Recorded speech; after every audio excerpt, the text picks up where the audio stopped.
Good morning students. आज का हमारा टॉपिक है ब्रिक्स।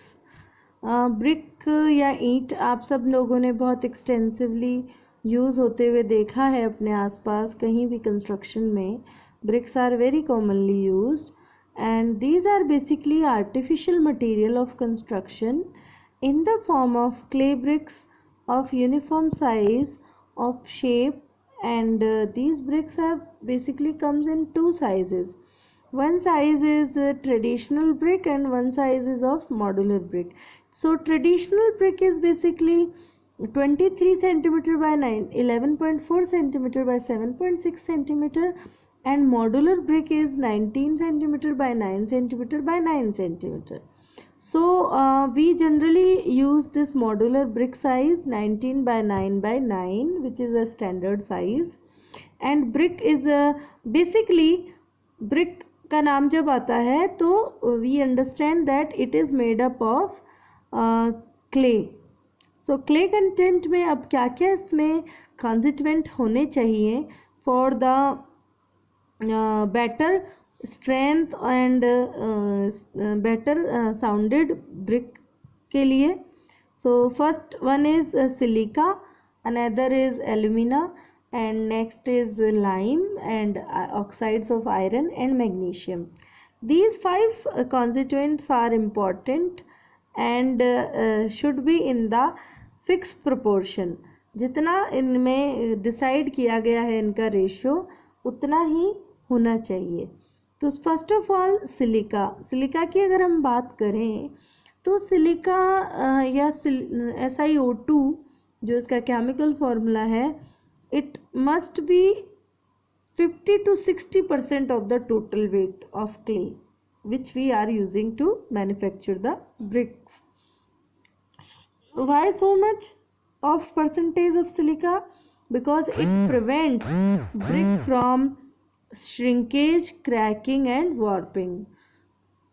Shrinkage effect नहीं होगा during drying and burning of brick, तो क्रैकिंग्स डेवलप नहीं होंगी. और वार्पिंग यानी deformed in the shape of axis of brick, तो वह नहीं होगा. बेंडिंग या अपने उससे तो ये वार्पिंग एक्शन नहीं होगा. तो ब्रिक का एक डिफाइंड शेप जो हमने दिया है उसको, उस शेप में ही इसकी बर्निंग और पूरे प्रोसेस के बाद हमको ब्रिक मिल जाएगी. बट अगर एक्सेस हो जाए सिलिका कंटेंट तो it makes the brick brittle and useless. तो excess of silica is not recommended. 50 to 60 is the limit. Next हमारा है एल्यूमिना कंटेंट या एल्यूमिनियम ऑक्साइड Al2O3. ये जनरली 20 to 30% रखा जाता है. एंड इसका मेन फंक्शन क्या है कि it absorb water and impart plasticity to clay so that it can properly moulded. ये वाटर को एब्जॉर्ब करता है और प्लास्टिसिटी प्रोवाइड करता है क्ले को, ताकि जब हम मोल्डिंग एक्शन लें उसको सांचों में ढाला जाए उस वक्त ये प्रॉपरली उस सांचों में ढल जाए बिना क्रैकिंग या ब्रिटल हुए. नेक्स्ट हमारा है इफेक्ट ऑफ एक्सेस. अगर ज़्यादा एल्यूमिना डाल दिया जाएगा तो ये ड्राइंग और बर्निंग प्रोसेस के दौरान ब्रिक्स जो बनी हुई हैं उनमें श्रिंकेज और वार्पिंग एक्शन क्रिएट कर देगा. तो इससे ज़्यादा नहीं होना चाहिए. नेक्स्ट इज़ हमारा लाइम बेसिकली कैल्शियम ऑक्साइड जो कि 5% के करीब इसमें रखा जाता है. और क्यों डाला जाता है? Because it provides binding particle. It binds the particle basically, तो बाइंडिंग करता है. और it allows sand to melt during burning. जब किल्न में भट्टे में ब्रिक में हाई टेम्परेचर पे बर्निंग हो रही होती है तो ये सैंड को मेल्ट होने में और वेल तरीके से उसका बर्नट होके हार्डन स्टेट अचीव करने में हेल्प करता है. बट अगर लाइम रिक्वायर्ड कंटेंट से ज़्यादा होगा it cause to brick melt and lose it shape. तो ब्रिक का जो शेप है उसको ये डिस्टर्ब कर देगा, शेप मेंटेन नहीं रहेगा आफ्टर बर्निंग. नेक्स्ट हमारा है ऑक्साइड्स ऑफ आयरन या Fe2O3 आयरन ऑक्साइड. तो बेसिकली आयरन ऑक्साइड 5 से 6% ऐड करते हैं इसमें, और इसका मेन फंक्शन क्या है, it imparts colour to the bricks. और क्या करता है, it helps to fuse the lime and sand during burning, and it bind particle to give hardness and strength भी प्रोवाइड करता है। Mainly it provide red colour to the bricks. अगर excess में अगर हो तो brick becomes dark blue. Next and last हमारा constituent क्या है, मैग्नीशिया। ये जनरली 1% के अराउंड होता है और ये श्रिंकेज को डिक्रीज करता है और ब्रिक को थोड़ा जो येलो एक कलर है वो इसकी वजह से मिलता है। तो अगर एक्सेस में हो जाए मैग्नीशिया इसमें 1% से ज़्यादा, तो ये ब्रिक को डिके कर देता है, ब्रिक की कॉर्नर्स या उस फॉलिंग होना लगेगा मटेरियल का, ब्रिक अपने शेप में नहीं रहेगा, उसकी हार्डनेस कम हो जाएगी। Next is manufacturing process of brick. Mainly जो ब्रिक की हमने कॉन्स्टिट्यूएंट पढ़ लिया, अब ब्रिक क्ले से बनती है दैट वी नो, लेकिन किस तरीके से बनती है उसके बेसिकली 4 प्रोसेस होते हैं, preparation of clay, moulding, drawing and burning. तो सबसे पहले preparation of clay. Preparation of clay for brick is basically clay को प्रिपेयर करना। और क्ले है क्या, clay is earthen soil which is available on earth surface on the ground. So सबसे पहले इसमें कुछ स्टेप्स फॉलो किए जाते हैं क्ले को प्रिपेयर करने के लिए। फर्स्ट है हमारा अनसॉइलिंग ऑफ क्ले। जैसे कि वी नो दैट कि we need pure clay for the preparation of bricks. So the top layer of soil जो है हमारे ग्राउंड पे, इट इज़ कंटैमिनेटेड, दूषित है। कई तरीके के इसमें पार्टिकल मिक्स होते हैं, कई तरीके के पार्टिकल्स के आपस में केमिकल रिएक्शन होके एक दूषित या कंटैमिनेटेड पॉल्यूटेड सॉइल होती है अपर लेयर पे। तो अपर लेयर को 200 mm डेप्थ तक रिमूव किया जाता है, 20 सेंटीमीटर तक सरफेस से सॉइल को हटाया जाता है। उसके बाद में ये जो प्रोसेस है ये अनसॉइलिंग कहलाता है। और उसके बाद आफ्टर 20 सेंटीमीटर डेप्थ जो हमारी क्ले है वो प्राप्त करी जाती है, डिग करी जाती है, खोदी जाती है। This process is known as digging. और इसको क्ले को खोद के और प्लेन ग्राउंड पे बिखेर दिया जाता है, स्प्रेड कर देते हैं। After that cleaning stage, cleaning of clay. अब ये क्लीनिंग जो है ये बेसिकली इसको वाटर से क्लीन किया जाता है। पत्थर या कोई जड़ें, पत्ते, कुछ भी पौधे हों, इस तरीके के फॉरेन मैटर उसमें हो तो उसको साफ़ किया जाता है, वॉश की जाती है इसको और स्क्रीनिंग की जाती है। तो उससे फाइन क्ले हमारी फाइन क्ले जो है वो इकट्ठी हो जाती है। लम्प्स अगर हैं तो उन लम्प्स को बेसिकली ब्रेक करके और पाउडर बनाया जाता है रोलर्स के हेल्प से, लार्ज स्केल पे जब हम इकट्ठा करते हैं, और इस तरीके से हमारे को प्रिपेयर्ड क्ले मिल जाती है। उसके बाद में इसमें वेदरिंग एक्शन किया जाता है, क्लीन्ड क्ले मिल जाती है। फिर इसमें वेदरिंग एक्शन होता है कि जो क्लीन्ड क्ले है that is expose to atmosphere for softening. The period of weathering is generally 3 to 4 weeks और अ फुल रेनी सीजन। तो जनरली जब रेनी सीज़न आना होता है उससे पहले क्ले को लार्ज स्केल पे डिग आउट करके और स्प्रेड कर दिया जाता है। Blending, blending if we want to discuss is blend करना। अब क्या ब्लेंड करते हैं, अगर हमें कुछ भी अदर इंग्रेडिएंट उसमें ऐड करने हैं ताकि हमारी क्ले में वो सारी डिज़ायर्ड कॉन्स्टिट्यूएंट्स या प्रॉपर्टी इंक्लूड हो जाए जो हमें एक वेल साउंडेड ब्रिक के लिए चाहिए, तो उस प्रोसेस को ब्लेंडिंग बोलते हैं।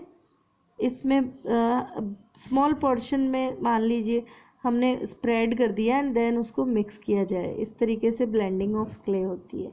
After that last stage of preparation of clay is tempering. Tempering हमारा वो प्रोसेस है जिसमें हम क्ले में वाटर ऐड करते हैं और फिर इसको मिक्स करते हैं। तो एक हमको क्ले का पेस्ट बनाना होता है। ये अगर स्मॉल स्केल पे हम कर रहे हैं प्रोजेक्ट को तो कैटल के हेल्प से या फिर मैन फीट के थ्रू भी इसको मिक्स किया जाता है, बट लार्ज स्केल के प्रोजेक्ट्स के लिए भी रिक्वायर्ड पग मिल, जो हम आगे डिस्कस करेंगे। Pug mill is a type of machine जिसमें कि मैकेनिकल प्रोसेस से इसको पूरा स्ट्रेनर्स की हेल्प से मिक्सिंग की जाती है। देन प्रिपरेशन ऑफ क्ले के बाद में नेक्स्ट है हमारा मोल्डिंग। तो मोल्डिंग ऑफ ब्रिक्स या मोल्डिंग ऑफ क्ले किस तरीके से की जाती है? In the moulding process prepared clay is mould into brick shape, generally rectangular. This process can be done in two ways, hand molding और machine molding. तो molding basically जो हमारा क्ले पेस्ट है उसको सांचों में ढालना मोल्डिंग कहलाता है। इसके लिए हैंड मोल्डिंग या फिर मशीन मोल्डिंग की जाती है।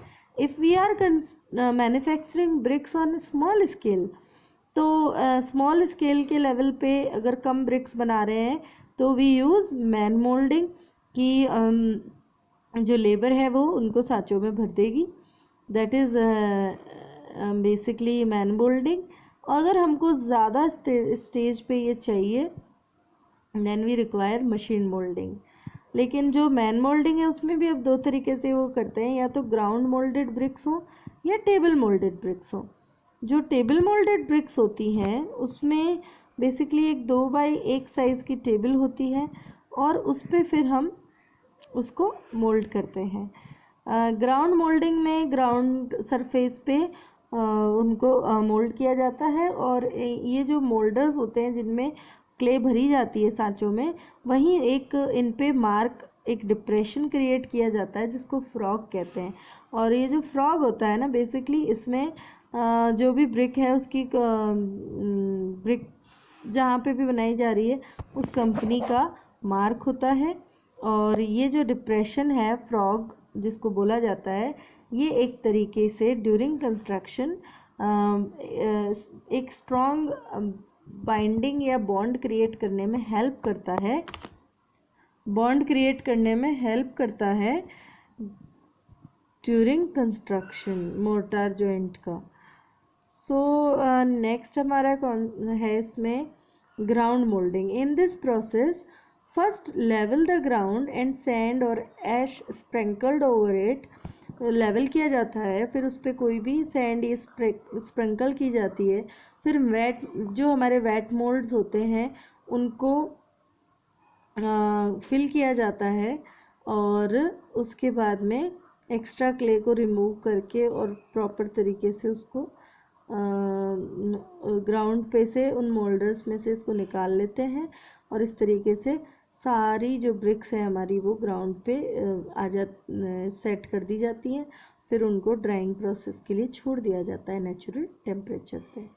तो इस तरीके से हमारा बेसिकली ये जो मोल्डिंग प्रोसेस है ये हमारा ब्रिक्स का होता है। अब मैंने आपको ये बताया कि जो मोल्डिंग प्रोसेस है बेसिकली हैंड मोल्डिंग भी हो गया और मशीन मोल्डिंग भी होता है, लेकिन इसमें जो मोल्डर यूज़ है, मोल्ड्स यूज़ होते हैं, वह मोल्ड्स या तो वुड के हो सकते हैं या स्टील के हो सकते हैं, जिनमें क्या होता है नीचे तो इनमें बॉटम में तो इनकी प्लेट होती है और ऊपर से ये खुले होते हैं। और जब इनको मोल्ड्स में भरा जाता है उसके बाद में इनको उलट के और इनको खोल लिया जाता है, जिससे जो हमारी ब्रिक है वह वेट कंडीशन में ग्राउंड पे आ जाएगी, और टेबल पे अगर हम कर रहे हैं तो वह टेबल पे रख दी जाएंगी। If we take durability in consideration then steel moulds are better than wooden moulds, obviously because steel is a well durable material, wood is comparatively degradable decayable material, so multi time use करने के बाद में wooden जो moulds होते हैं उनका texture भी उतना मेंटेन नहीं रह पाता। तो जो एक परफेक्ट डायमेंशन ऑफ ब्रिक है वह हमें स्टील मोल्ड्स में ज़्यादा मिलती है, और वो ज़्यादा रिकमेंड किए जाते हैं यूज़ के लिए। दूसरा उनमें जो है corrosion भी नहीं होता है. तो these are very durable to use and no extra handling or caring is required in comparison to wooden molds. So these are used for the molding of bricks. Thank you.